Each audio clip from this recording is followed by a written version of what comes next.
qonaqlarınızı da. Tədbirimizdə iştirak etdiyinizə görə sizə öz dərin minnətdarlığımı bildirirəm. Burada oturan iştirakçılarımızı sizlərlə tanış edirəm. Azərbaycan Texniki Universitetinin nəzdində Bakı Dövlət Rabitə və Nəqliyyat Kollecinin təşkil olunacaq tədbirimizdə iştirak edən qonaqları siyasını sizinlə tanış edirəm. Məmmədova Şahmurad Zöhrəboğlu, direktor müavini.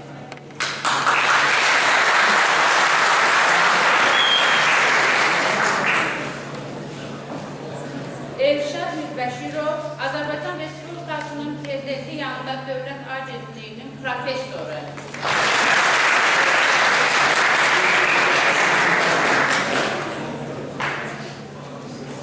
Zavit Şıxsəliyev, Yasamal rayon İcra Hakimiyyətinin baş məsləhətçisi.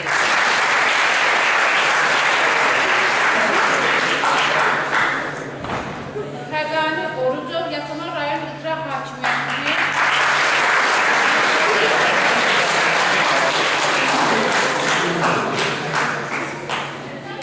öncə dövlət himnini səsləndirir.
Allah rəhmət eləsin. Bütün şəhidlər, şad və canların zərbəsi.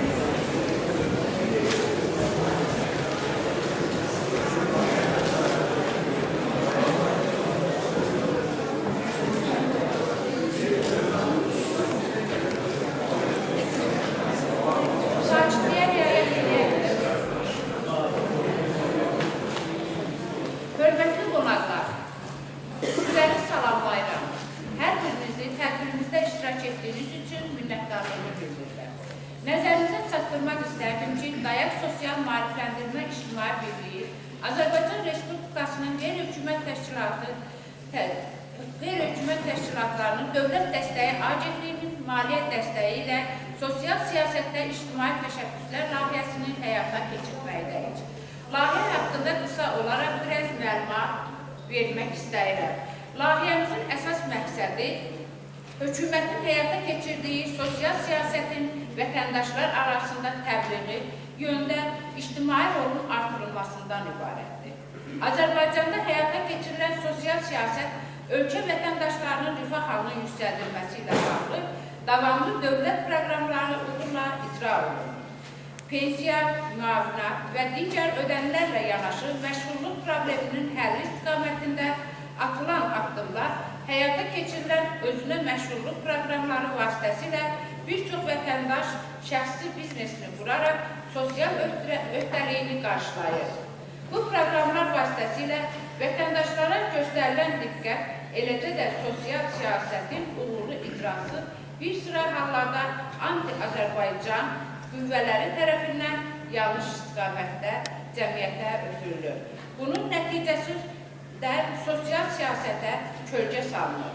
Bütün bunların qarşısını almaq üçün təşkilat olaraq ölkədə həyata keçirilən siyasətin yerlərdə təbliği, vətəndaşların sosial siyasətdə daha da səmərəli yaranmasına uyğun maarifləndirmə ictimai aparılması yönündə qərar qəbul etdik.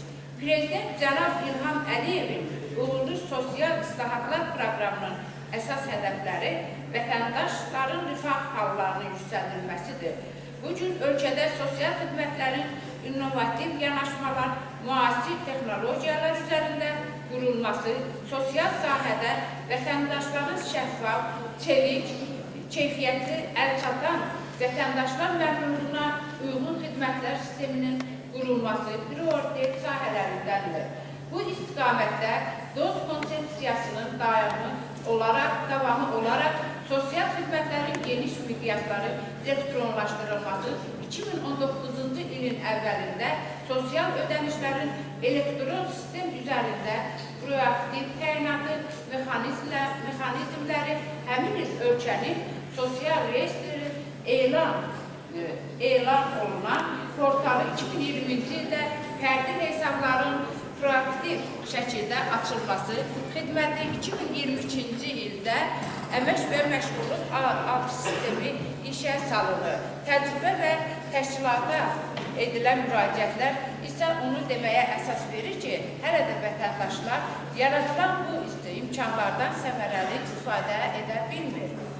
Sosial proqramlardan səmərəli yararlanmaq imkanlarına malik deyilər. Belə bir layihə həyata keçirməklə daha çox vətəndaş sosial xidmətlərdən yararlanacaq ki, bu da ölkədə vətəndaş məmnunluğu ilə yanaşı həyata keçirilən sosial siyasətin daha da dərinləşməsinə gətirib çıxarılacaq. Sosial siyasət dövlətin daxili siyasətinin tərkib hissəsi olub, onun həyata keçirdiyi sosial proqramlarda əhalinin əsas qurumlarında marağını əsas götürərək cəmiyyətdəki münasibətlərin tənzimləməsində təzahür edir. Sosial yönümlü siyasətin nəticəsidir ki, 2003-cü ildə bu vaxtadək əmək haqları təxminən 8 dəfə, pensiyalar isə 10 dəfədən çox artırılır.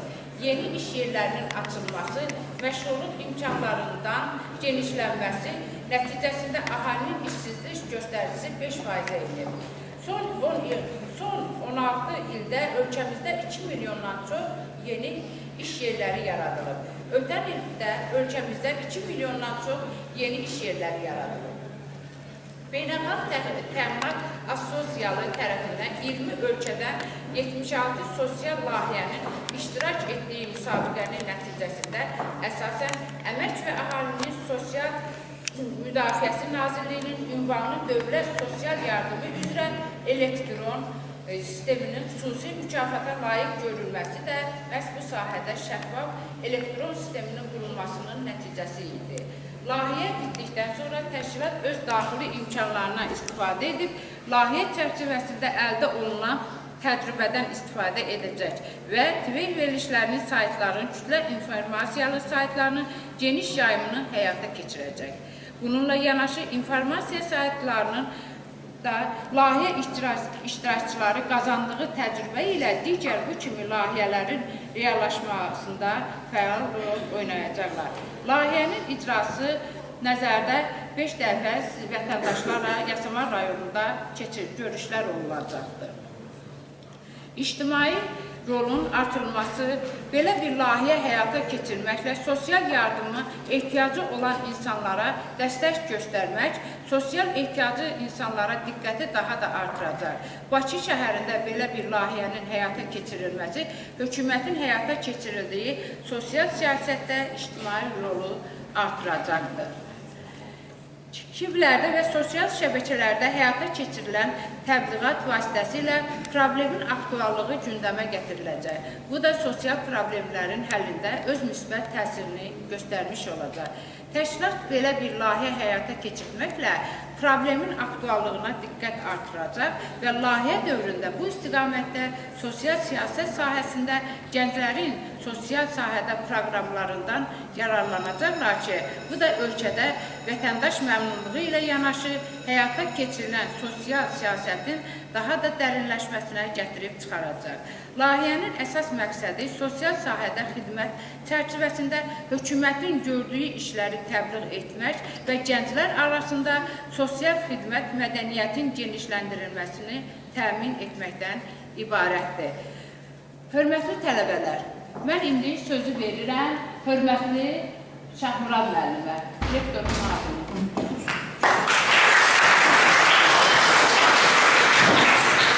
İlk öncə hər qonaqlarını salamlayıram.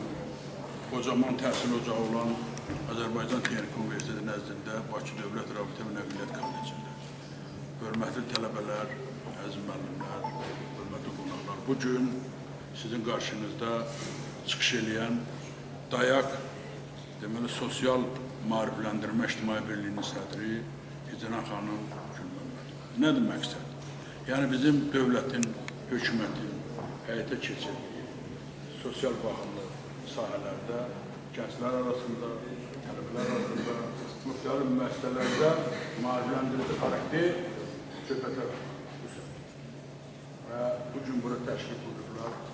Biz minnətdarımızı bildiririk ki, gəlib bizim bu qocaman kollecdə də tələbələr arasında belə sosial ünvanlı maarifləndirmə iş yapar. Və burada məsul şəxslər var. Prezident yanında İdarəçilər Akademiyasının professoru buradadır. Bizim Yasamal rayon ən nümunəvi, ən ilikli, bütün ziyaların məsullaşdırıb biz üçün Yasamal. Neçə təhsil müəssisəsi, elmlər akademiyası, neçə tibb müəssisəsi məhz Yasamal rayonunda yerləşir. Və başda Elşad müəllim olmaqla həqiqətən də bizim gözümüzün qabağında gördüklər bir təşəkkür edirəm Yasamal rayon icra hökumətinin başçısına da və onun heyətinə də.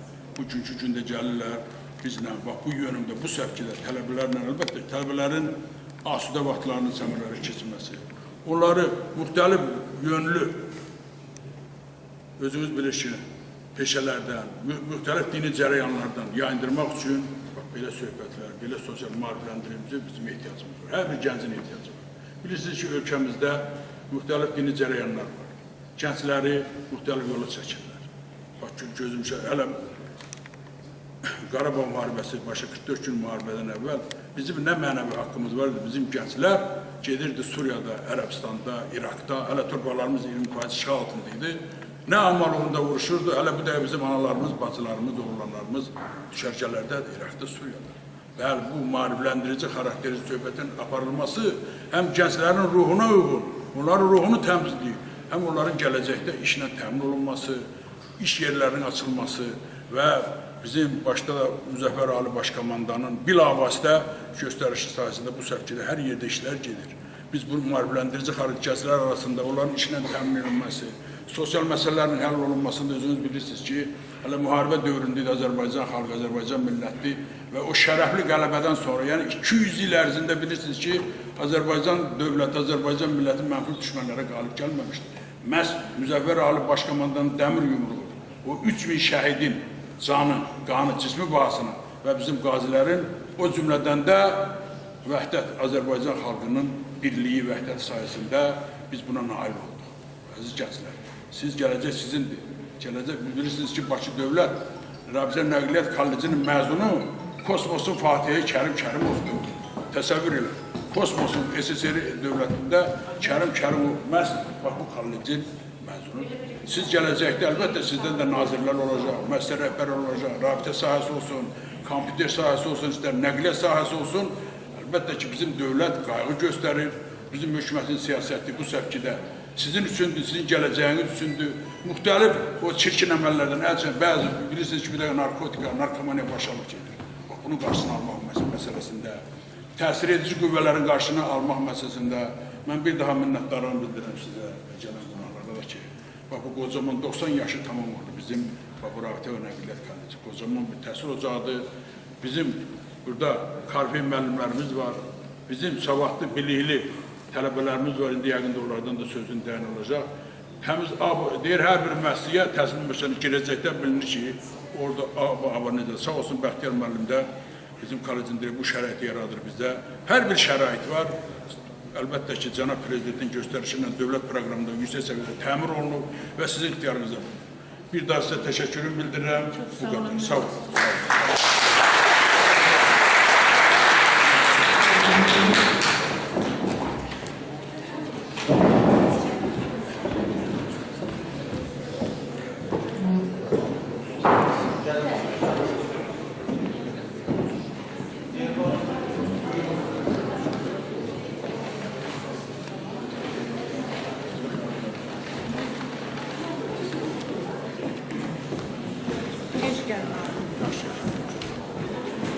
İndi də sözü veririk. Azərbaycan Respublikasının Prezidenti yanında Dövlət İqtisadi Akademiyasının professoru Elşad müəllimə.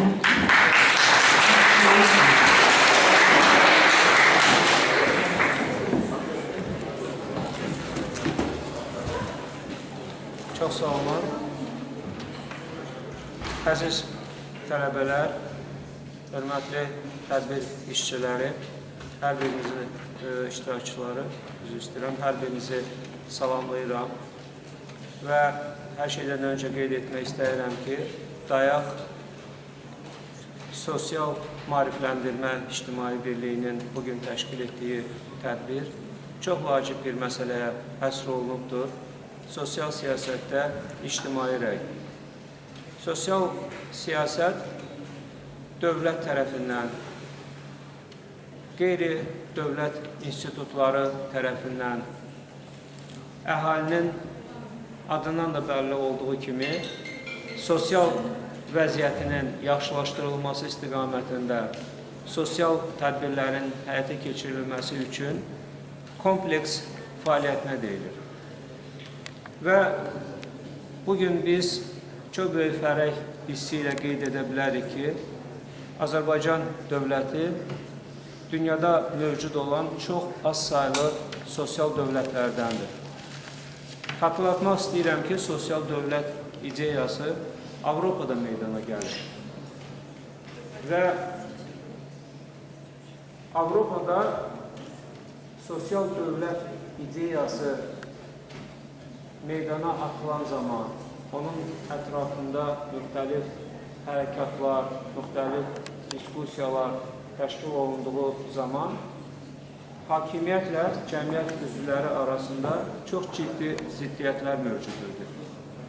Yəni, sosial siyasəti bir fəaliyyət istiqaməti kimi müəyyənləşdirən cəmiyyətdən gələn tələblər olubdur. Ona görə də hakimiyyətlə cəmiyyət arasında münasibətləri tənzimləmək üçün, hakimiyyətə qarşı cəmiyyətin münasibətlərini dəyişmək üçün sosial siyasət ideyası çox böyük sürətlə inkişaf etməyə başlamışdır. Və bildiyimiz kimi hər bir cəmiyyətdə daim insanlar özlərinin daha yaxşı həyat tərzi üçün mübarizə aparırlar, öz tələblərini dövlət institutu qarşısında qoyurlar və sözsüz ki, dövlət də hər zaman cəmiyyətin gözləntiləri haqqında təsəvvürlərə sahib olmalıdır. Bunun üçün nə vacibdir? Bunun üçün vacib olan başlıca şərt ondan ibarətdir ki, dövlətin cəmiyyətin tələbləri haqqında cəmiyyətin gözləntiləri haqqında məlumatları olsun, təsəvvürləri olsun. Belə olan halda dövlət sosial siyasətini daha effektiv müəyyənləşdirib həyata keçirə biləcək. Və deməli, ictimai təşkilatlar cəmiyyətlə dövlət arasında çox səmərəli körpü rolunu oynamalıdırlar. Cəmiyyətdə ictimai təşkilatların səmərəli fəaliyyəti üçün nə tələb olunur? Vətəndaş cəmiyyəti quruculuğu tələb olunur. Yəni, vətəndaş cəmiyyətinin əsas elementini ictimai təşkilatlar, qeyri-hökumət təşkilatları təşkil edirlər.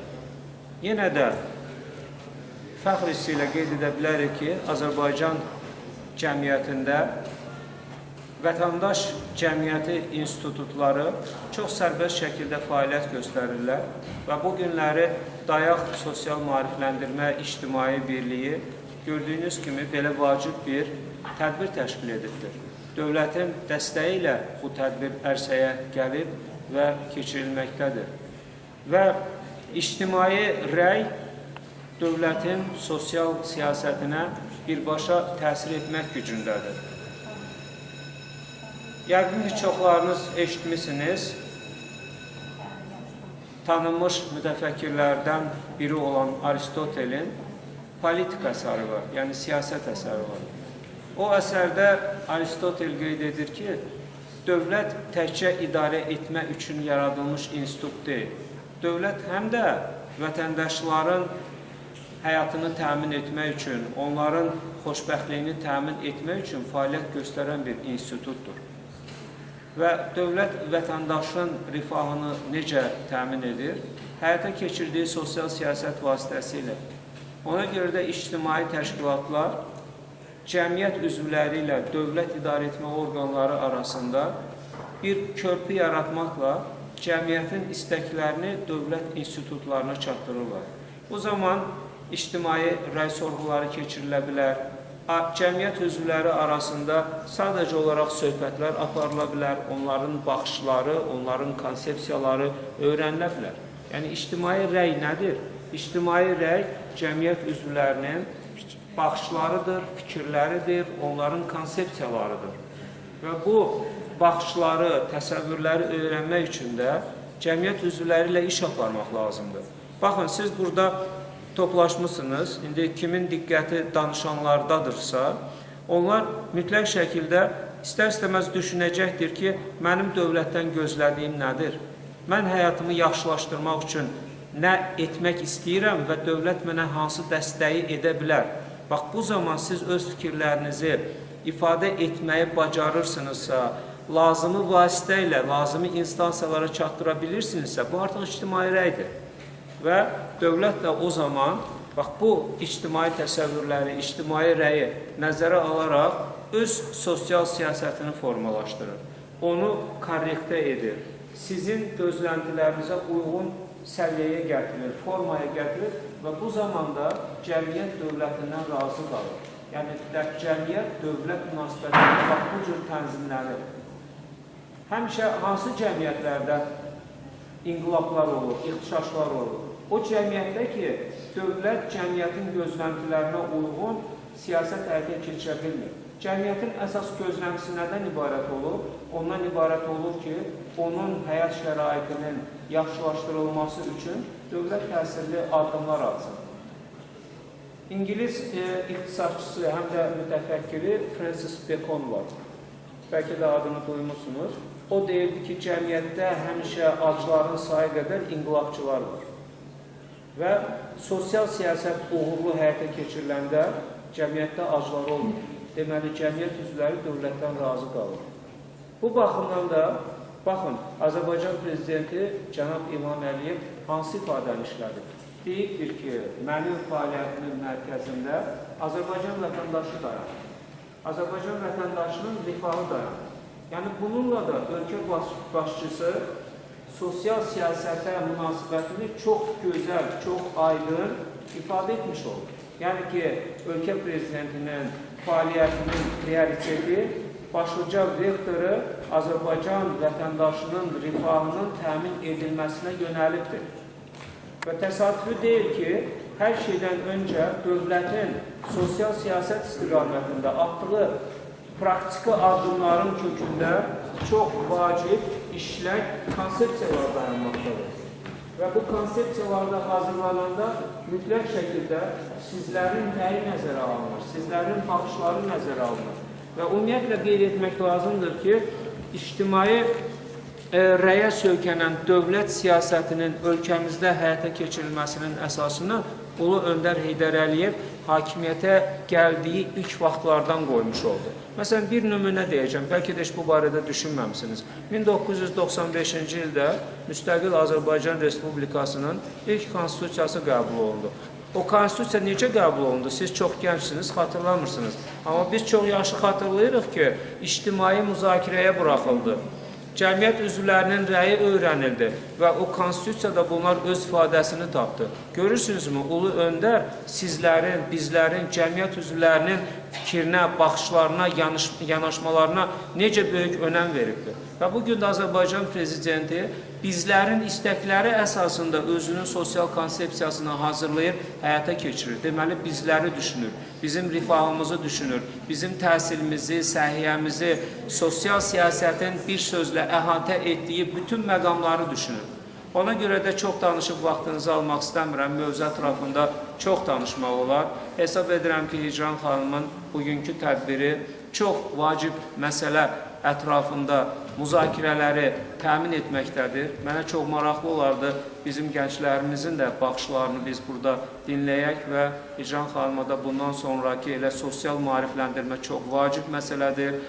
Qeyd etdiyim kimi, cəmiyyət üzvünün hər birinin həyatına aid olan məsələdir və bu istiqamətdə Hicran xanıma uğurlar arzulayıram, sizlərə də uğurlar arzulayıram. Çox sağ olun.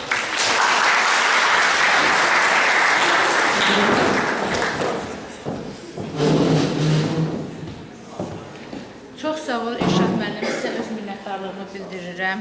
Azərbaycan Respublikasının prezidenti yanında Dövlət İdarəçiliyi Akademiyasının professoru Elşad müəllimə bir də daha alqışlayacağım.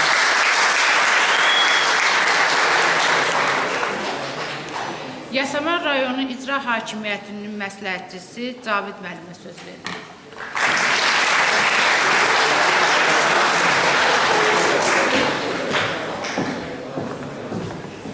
Hörmətli tədbir iştirakçıları, hər birinizi Yasamal rayon İcra Hakimiyyətinin rəhbərliyi və kollektiv adından salamlayıram. Çox vaxtınızı almaq niyyətində deyiləm. Çünki məndən öncə öz çıxışları ilə məruz edən natiqlər mühüm məsələlər toxunub, öz fikirlərini çatdırdılar. Bildiyiniz kimi, Respublikamızda uğurlu və mütəvəqqi sosial siyasət həyata keçirilir. Ölkəmizdə ümumi əhalinin rifah halının yüksəldilməsi dövlət sosial siyasətinin prioritet sahəsi kimi diqqət mərkəzindədir. Möhtərəm Cənab Prezidentimizin nümayiş etdirdiyi güclü siyasi iradə sayəsində Respublikamızda yoxsulluğun aradan qaldırılması istiqamətində davamlı tədbirlər görülür və eyni zamanda vətəndaşlarımızın sosial müdafiəsinin gücləndirilməsinə xüsusi diqqət yetirilir. Bəs bunun nəticəsidir ki, cəmiyyətimizdə güclü sosial baza yaradılıb. Bütövlükdə bütün sadalananlar, deyilənlər onu deməyə əsas verir ki, Azərbaycanda həyata keçirilən siyasətin mərkəzində Azərbaycan vətəndaşı dayanır. Mən təşəkkürümü bildirirəm. Çünki artıq bu mövzu barədə çox şaxəli danışmaq olar. Lakin vaxtınızı almaq niyyətində deyiləm, bir daha təşəkkürümü bildirirəm.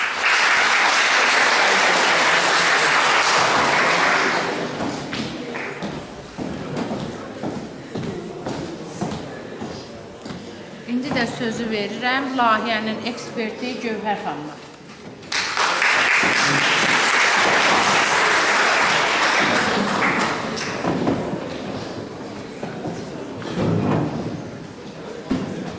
Salam, hörmətli tədbir iştirakçıları. İlk öncə gecikməyim səbəbilə hər birinizdən üzr istəyirəm. Yəni, bu məndən asılı olmayan bir səbəb oldu və bugün ən böyük problemlərimizdən biri də, yəni ki, şəhərin bu qədər yüklənməsi, nəqliyyat məsələləri və gündəlik qarşılaşdığımız problemlərdir.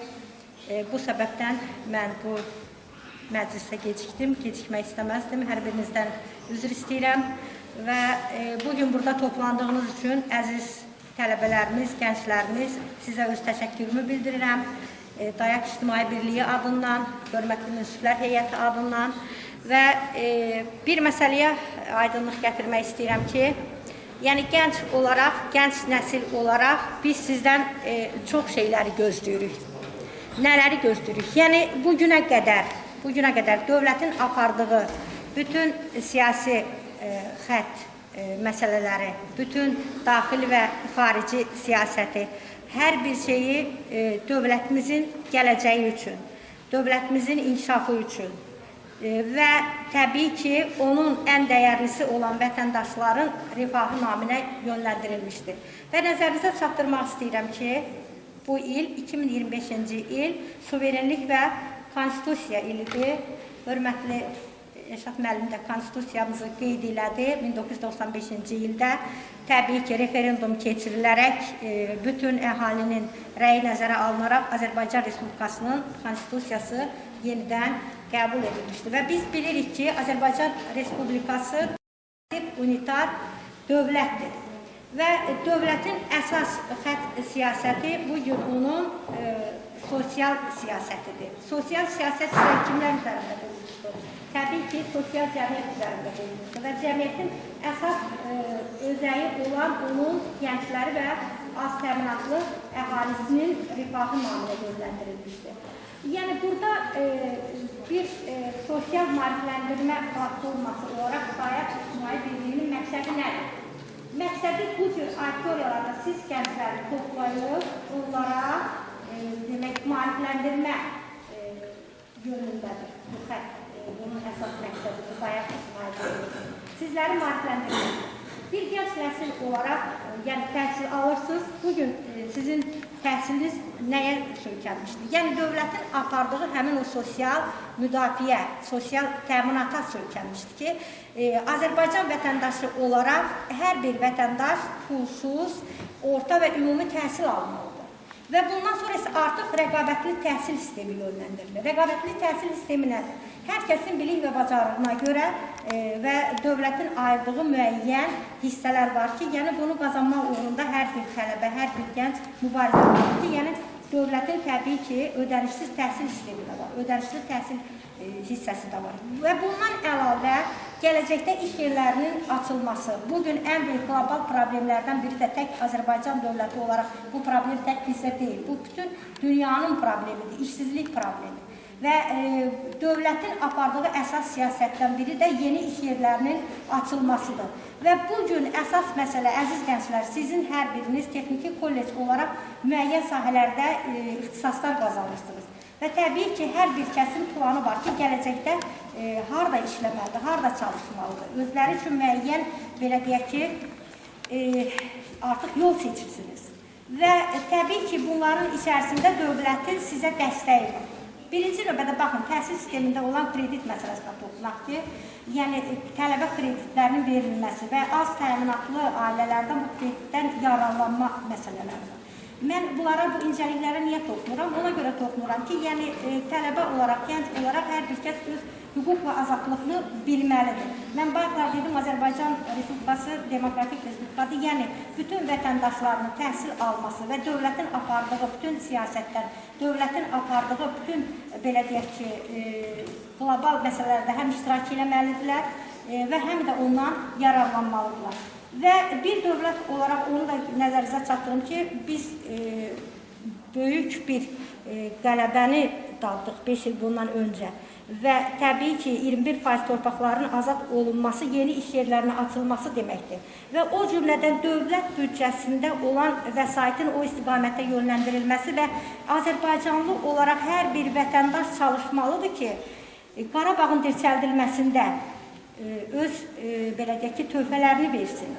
Və mənə maraqlı odur ki, əziz tələbələr, mən bir ekspert olaraq burada nəyə görə dayanmışam? Sizi narahat eləyən sosial problemlərdən, yana olan suallarınızı cavablandırmalıyam. Və ya bugün sizin belə deyək ki, gələcəkdə iş yerlərinin qurulmasında, onların yönləndirilməsində bəlkə müəyyən bir dəstək olduq, müəyyən bir məsləhətlər verdik və əsas məsələdən biri də yenə deyirəm ki, sosial siyasət xəttində az təminatlı ailələrin yararlanması və müəyyən bir yaş həddinə çatdıqdan sonra təbii ki, dövlətin ayırdığı pensiyalar var və o pensiyalardan həm sağlamlığı itirərkən yararlanmaq olur, həm ailə başçısını itirərkən yararlanmaq olur və təhsildə də bu problemlər önə çatdırılmışdı. Nə mənada şəhid ailələrimiz üçün müəyyən güzəştlərimiz var və o cümlədən az təminatlı ailələrin pulsuz təhsil almasında çox böyük güzəştlər var. Bax, bu problemləri çözmək üçün, yəni biz buradayıq. Digər tərəfdən isə əsas, yenə deyirəm, işsizliklə bağlı olan məsələlər ki, burada Sosial Müdafiə Nazirliyi yanında sosial belə deyək, agentlik var. Yəni ki, bu təminat məsələsidir, iş yerləri ilə bağlı olan keçirilən yarmarkalardır. Ki, hansı ki, burada artıq bu il nəzərdə tutulmuşdu, 81 yarmarka keçirilsin, iş yarmarkaları və bu iş yarmarkaları nədən ibarətdir? Yəni, burada, belə deyək ki, müəyyən platformalarda, təbii ki, iş yarmarkalarının öz platformalarında müəyyən elanlar gedir, işlə bağlı olan elanlar, vakant yerləri göstərilir, orada qeyd olunur və o cümlədən də deməli yönləndirilir iş axtaranların, iş düzəldənlər arasında sanki bir körpü rolunu oynayır. Bu yarmarkalardan yararlanırlar, yəni belə götürəndə vətəndaşlarımız və sizlərin də məlumatlı olması daha yaxşı olardı ki, bu məsələlərlə siz özünüz də uşaqlar maraqlanasınız. Və keçək yenə də digər məsələlərə, sosial təminat məsələsinə, yəni sosial təminat bugün yenə dedim sizə ki, sizin sosial təminatınız təhsil almaqdır və pulsuz təhsil sistemləri var, bu ümumi təhsildir, bütün əhali təhsildən kənar qalmamalıdır və bir xalqı məhv eləmək üçün uşaqlar birinci növbədə onun savadını və digər tərəfdən sağlamlığını əlindən alırlar. Və burada sosial təminatın içərisində bizim tip xidmətlərimiz var, artıq sığorta sistemləri fəaliyyət göstərir və sosial iş deyilən bir məfhum var. Bu sosial iş nədən ibarətdir? İlk dəfə, bəli, Avropada meydana gəlmişdi və Azərbaycanda da artıq bir çox universitetlərdə sosial iş adlı bir, belə deyək ki, fakültə var, bir ixtisas var. Sosial iş əslində, yəni sosial təbəqə ilə dövlət arasında bir körpü rolunu oynayır, bu deməli və buna görə də uşaqlar, yenə deyirəm ki, bu məlumatları nəyə görə sizə verdik?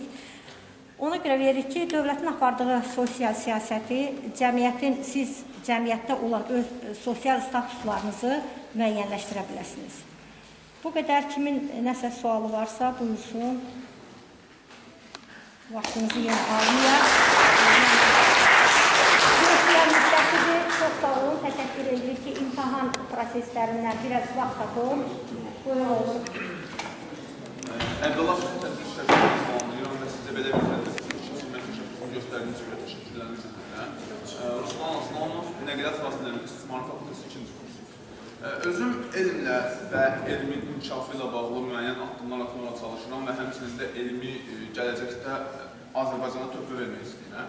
Fəqət bu statistikalar məni incilən məqamlardan biridir ki, ölkəmizdə hazırda xaricdə təhsil almağa yönəlmiş müəyyən tələbələr var və bu bizim ölkəmiz üçün möhtəşəm bir haldır ki, Azərbaycanın hər hansı tələbəsi gedib dünyanın ən prestijli universitetindən birində təhsil alsın. Fəqət statistikalara baxdığımda və müşahidə etdiyim faktlara əsasən tələbələrimiz gedir və qayıtmaq istəmirlər, həmçinin xaricdə qalmaq istəyirlər. Bunun səbəbləri nədir və bu faktı, bu prosesi necə aradan qaldıra bilərik deyə sizə sual vermək istəyirəm.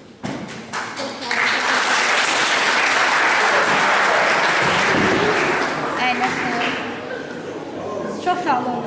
Deməli, yəni bugün gündəmdə olan və əsas problemlərdən biri olaraq, yəni hamımızı maraqlandıran bir məsələdir. Bu təhsillə bağlı, bəli, çox böyük, belə deyək ki, platformalar var, dövlət dəstəyi var, dövlət hesabına gedən tələbələrimiz var, öz vəsaiti hesabına gedən tələbələr var və təbii ki, onlar nəyə görə? Çünki Avropa təhsil sistemində belə bir qayda qanun var. Yəni ki, ən yaxşı savadlı başları öz iqtisadiyyatlarına yönəltmək üçün şirinlikləndirici təklifləri var. Bir dövlət olaraq, bir respublika olaraq gəlin belə deyək ki, biz öz yaşam səviyyəmizdə bugün biz dünyaya inteqrasiya eləyirik, düzdürmü? Və biz belə deyək ki, öz yaşam səviyyəmizlə Avropanı müqayisə eləyəndə yəqin ki, müəyyən mərhələlərdə haradasa biz onlardan aşağıyıq. Nə mənada aşağıyıq? Gəlin belə baxaq. Yəni, bir respublika olaraq biz 90-cı illəri nəzərə salaq və uzun müddət 30 il davam eləyən Qarabağ müharibəsini nəzər salaq. 44 günlük müharibəni nəzərə alaq. Yəni, bütün bunların içərisində bugün Azərbaycan dövlətinin bir dövlət kimi bütün belə deyək, istər Avropa Birliyi olsun, istər belə deyək, digər beynəlxalq təşkilatlar olsun, orada öz sözünü deyə biləcək bir dövlətdir. Bizim ərazimizə görə baxmayaraq ki, biz balaca bir ərazini əhatə edirik. Əhalimizin sayına görə də. Lakin iqtisadi göstəricilərimizi götürəndə digər dövlətlərdən biz çox üstünük. Dünyada təxminən 2500-dən çox xalq var. Lakin gəlin görək, o xalqların hamısının dövləti varmı, mənim gözəl balam? Xeyr, yoxdur. Və burada biz ilk növbədə vətəndaş olaraq, birinci növbədə biz vətəndaşlıq nöqteyi nəzərindən yanaşmalıyıq. Biz dövlətimizi, xalqımızı sevməliyik, dəyərləndirməliyik. Və mən müəlliməyəm, mən həmişə auditoriyaya müraciət edirəm. Deyirəm ki, vətən hardan başlayır? Hərə bir sual verir. Kim deyir ana, kim deyir sərhəddən, kim deyir doğulduğu yerdən? Xeyr, vətən o yerdən başlayır ki, sənin ürəyindən başlayır. Sənin mənsub olduğun xalqına sevgindən başlayır vətən. Harada olursa olaq, olmağımızdan asılı olmayaraq biz vətənimizi sevməliyik. Yəqin ki, deyəcəksiniz, müəllimə çox danışır. Əsas məsələ ondan ibarətdir ki, dövlətimiz gələcəkdə təbii ki, xaricdə təhsil alan tələbələr onsuz da 2 addım, neçə addım öz həmyaşıdlarından öndədirlər. Və ilk növbədə təhsildən qayıdan həmin o tələbələrimizi iş yerləri ilə təminatı %100%-dir. Lakin, belə deyək, maaş məsələsinə gəldikdə isə ümumi bir dəyərləndirmə var.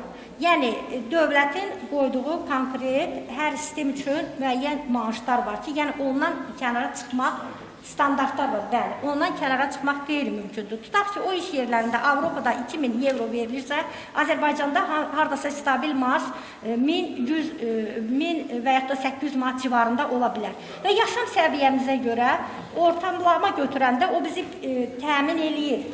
Yəni, bugün, belə deyək ki, bazar iqtisadiyyatıdır, ondan sonrasına tez-tez baş verən böhranlardır, inflyasiyalardır və eləxır və s.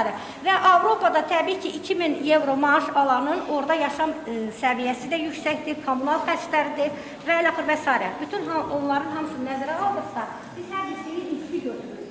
Və bugün dövlət olaraq qarşımıza çox böyük geri çəkilər atılır. Biz 30 illik bizə dəymiş maddi mənəvi zərəri kompensasiya edirik. Və bu yaxınlarda mən Qarabağda keçirilən forumda iştirak elədim. İnandırın sizi ki, mənim gözəl balalarım, mən sizə evlatlarım kimi baxıram.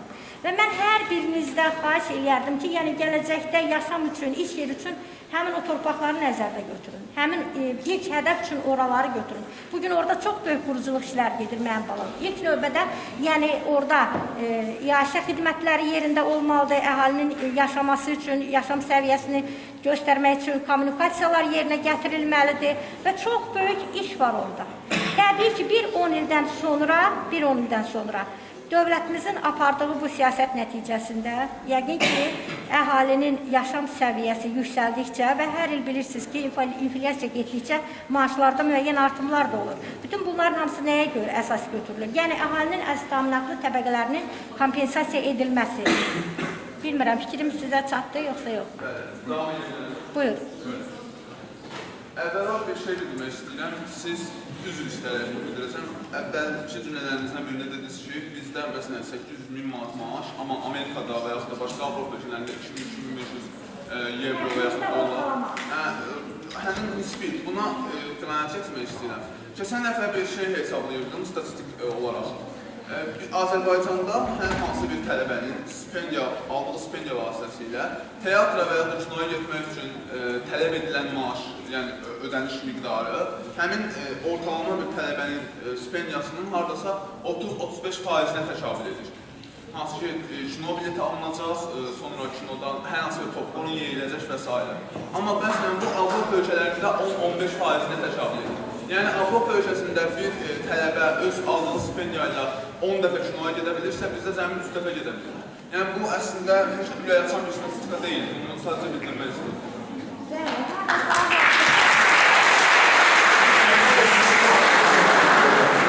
Bir dəqiqə üzr istəyirəm. Qulaq asırıq, yoldaşlıq çox gözəl diskusiya aparır və hər bir kəsin fikrinə hörmətlə yanaşmaq bizim borcumuzdur. Toxunduğum məsələ, yəni gənclərin asudə vaxtının doldurulma məsələsidir. Gəlin belə deyək, biz özümüzü Avropa ilə müqayisə edirik, düzdürmü? Və bir millət olaraq bizim milli mentalitetimiz də var. 18 yaşından sonra artıq Avropada 16 yaşından sonra hüquqlar və ilaxır və s. ailədən müstəqil olaraq belə deyək, bəziləri imtina edir, artıq o həyat yolunu seçir. Lakin bizdə isə hələ ki o milli mənəvi dəyərlər, xalq olaraq o mental dəyərlərimiz hələ toplum olaraq öz yerindədir. Və gəl belə deyək, bir gənc olaraq kinoya, teatra getmək məsələsini önə gətirdim, düzdürmü? Sonuncu dəfə mən sual verirəm, həmişə də auditoriyada sual verirəm. Axırıncı dəfə uşaqlar, siz öz təşəbbüsünüzlə hər hansı bir teatr tamaşasına getmişsinizmi? Hər hansı bir filmə izləmişsinizmi? Və yaxud bu yaxın 10 gün ərzində, bir ay ərzində hər hansı bir kitab oxumusunuzmu? Bəli. Baxın, xahiş edirəm sizdən, gəlin belə deyək. Keçən dəfə mən Sumqayıt Dövlət Universitetinə getmişdim. Orada Elxan Elatlı'nın açıq qapı günüydü. Deməli, kitab sərgisi keçirilirdi. Və ən çox diqqətimi çəkən nə oldu? Düzdür, Elxan Elatlı gözəl yazıcıdır, müəyyən problemlərə toxunur, detektivdir və ilaxır və s. Bugün gənclər arasında əsas məsələ detektiv yönündədir və orada digər psixoloji kitablar, özünü inkişaf elətdirmək, elmi nöqteyi nəzərdən, nə bilim, lap elə bu sosial işlərlə bağlı olan digər maraqlı ədəbiyyatlar var idi, klassik dünya ədəbiyyatları. Baxdım ki, onlara heç bir maraq yoxdur və qısa bir intervyu deyək, bir müsabiqə, diskusiya apardım orada ki, başa düşürəm, yazıcı gəlib, əsərini təqdim edir və bugün biz nəyə görə kriminala meyilliyik? Biz cəmiyyət olaraq inkişafımızı nəyə görə bunda görürük? Və Avropalının təbii ki, o, belə deyək ki, kinoya getməsi, əylənməsi, bu onun büdcəsinə, belə deyək ki, necə deyərlər, imkan verir. Lakin mən yenə bayaqlar dedim, uşaqlar, biz elə bir coğrafi bölgədə yaşayırıq ki, biz özümüzü Avropa ilə, onun biliyi, elmi ilə müqayisə eləyə bilərik. Lakin mental dəyər olaraq biz, yəni hələ ki, o səviyyə qədər gəlib çatmamışıq. Və üzr istəyirəm, bircə dəqiqə olar, üzr istəyirəm, bir də ki, ola bilər, ayda bir dəfə kinoya gedərsən, bu sənə yetərincə bəs eləyər. Ayda tutaq ki, bir əsər oxuyarsan, bu sənə yetərincə bəs eləyər. Və bir Avropalı olaraq hər gün əyləncə, kinoya getmək, onların həyat tərzinin adi bir hissəsidir. Bizdə yenə deyirəm, yönləndirilmiş əsas məsələ olaraq. Biz yeni bir müstəqillik əldə eləmişik. 1918-ci ildən bu yana ilk dəfə olaraq biz torpaqlarımızı geri qaytarmışıq, mənim balam. Yenə deyirəm, çox ağır bir vəziyyətdən nə günlərə gəlib çıxmışıq. 90-cı illərlə bugünü müqayisə eləyəndə təsəvvür edin ki, bu nə deməkdir? Və 30 il xalq düşünürdü ki, torpaq qayıtmayacaq. 30 il müddətində. Heç bilərdinizmi ki, bizim o qədər qüdrətli, güclü ordumuz var və bugün Azərbaycan ordusunun apardığı 44 günlük savaşı onu önə gətirək ki, bütün dünyanın hərbi analitikləri ondan misal gətirir. Və o şəraiti biz özümüz yaratmalıyıq. Bir gənc olaraq, məsələn, sənin təklifin nə ola bilər ki, asudə vaxtını sən necə doldura bilərsən? Yəni, heç bir maddi vəsait xərcləmədən tutaq ki, nə edə bilərsən? İcazənizlə suallarını cavablandırım. Bu sualını cavablandırmaqdan əvvəl başqa bir məqama tutmaq istəyirəm, əgər icazənizlə. Baxın, məsələ hər gün bizim gənclərin kinoya getmək və yaxud teatra getmək istəməsi deyil. Məsələ bir dəfə teatra getdikdən sonra ciblərində neçə faiz məvacibin qaldığıdır. İlk olaraq bu. İkinci olaraq təbii ki də biz maddi vəziyyəti başa düşürük və maddi olaraq pul xərcləmədən harada vaxt keçirə bilərək də sual verirsiniz. Mən özüm şəxsən vaxtımın əksəriyyətini, asudə vaxtımın əksəriyyətini Axundov kitabxanasında keçirəm. Tamamilə pulsuz bir şəkildə gedib kitab oxuyuram və s. Amma mənim biraz əvvəl də vurguladığımız kimi hər gəncimiz kitab oxumaq istəmir, hər gəncimiz teatra ki, bu təbii ki də müəyyən bir ədəbi zövqdür, amma hər kəs bu ədəbi zövqdən hali olmaq məcburiyyətində deyil.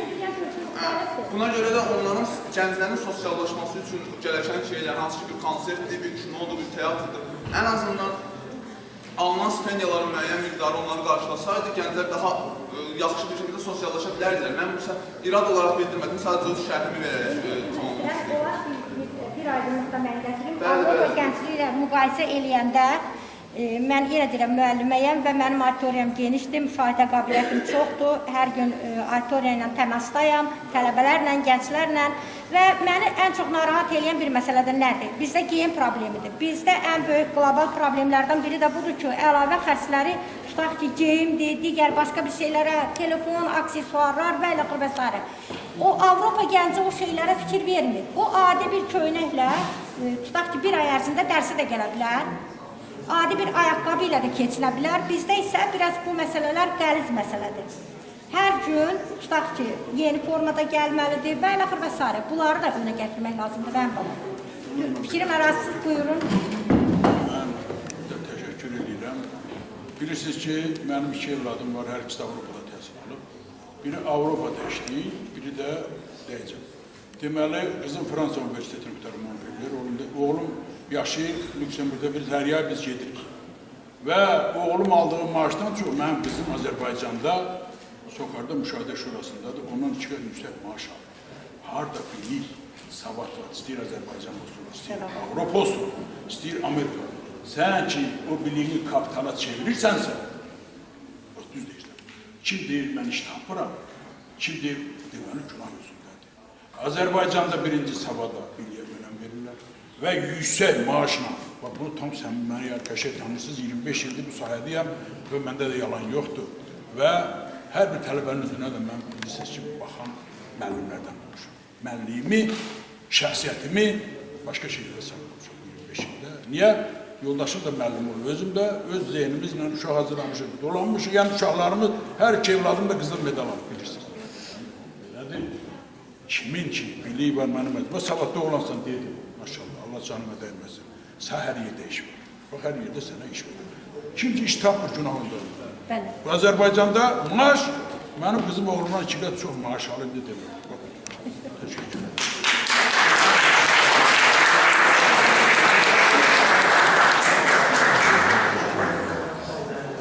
Çox sağ olun, təşəkkür edirəm. Deməli, əsas məsələ nədir? Özünü inkişaf elətdirmək.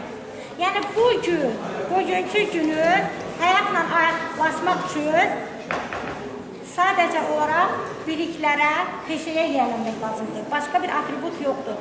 Və hər an, hər dəqiqə dövlətimizin yanında bir vətəndaş olaraq dövlətin, onun apardığı siyasətin biz arxasında dayanmalıyıq. Bu qədər. Çox sağ olun.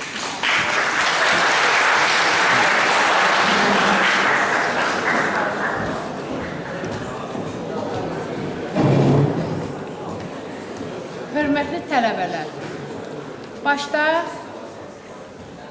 Azərbaycan Texniki Universitetinin nəzdində Bakı Dövlət Rabitə və Nəqliyyat Kollecinin rəhbəri Bəxtiyar müəllimə öz təşəkkürümü bildirirəm ki, bizə dəstək olub, bizi qəbul elədiyinə.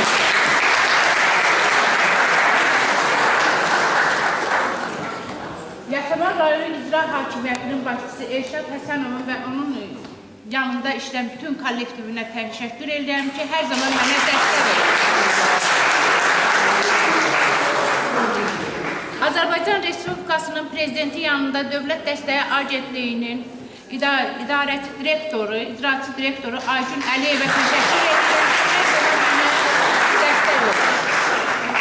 Burada iştirak edən qonaqlarım Elşad Mirbəşirov, Azərbaycan Respublikasının prezidenti yanında Dövlət İdarəçilik Akademiyasının professoruna təşəkkür edirəm. Yasamal rayonu icra hakimiyyətinin baş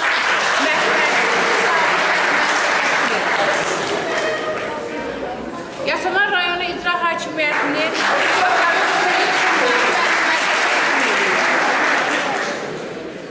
öncədə sizə bütün tələbələrə uğurlar arzulayıram ki,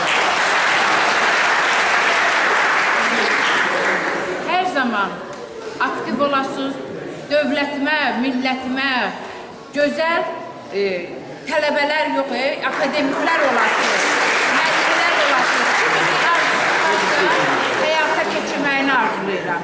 Çox sağ olun. Bir dəqiqə.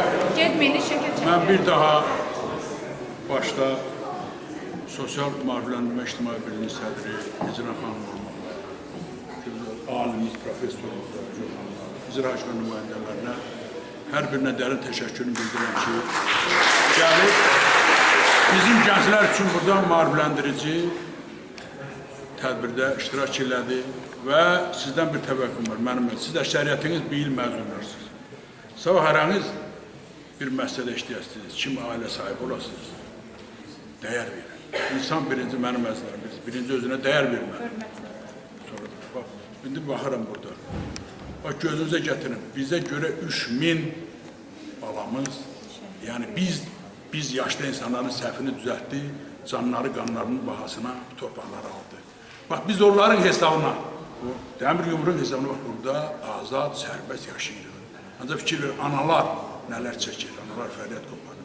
Bax, biz bu günümüz üçün onları borçluyuq, onların ruhuna borçluyuq və onların hesabına, bax, bu azad gəzirik. Deyirik, vətən, ana nədir?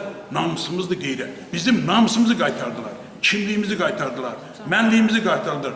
Bax, budur, biz onlara borçluyuq, başda da Müzəffər Ali Başkomandana, bu Rabitə Kolleci həmişə dövlətimizin siyasətini dəstəkləyib və dəstəkləməkdə davam. Çox sağ olun, minnətdarım.